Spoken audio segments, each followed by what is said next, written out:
يحاول الآن دلاور، كرة العالية وصلت إلى بونو.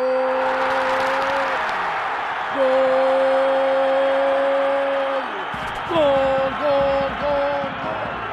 أبناء السليمانية لا يريدون الخروج متعادلين أمام هذه الجماهير، وإنما تحقيق الفوز وتحقيق الانتصار من أمام العميد الكربلائي الأثيوبي.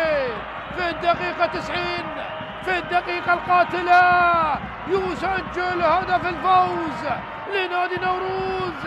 استلام الكرة بصورة جميلة ووضعها بصعبة، نعم وضعها بصعوبة في مرمى عبد العزيز عمار الذي حاول أن يخرج من أجل إبعاد الكرة، لكن بونوم الأثيوبي يضعها في الشباك، يضعها في مرمى العميد، يضعها في مرمى كربلاء.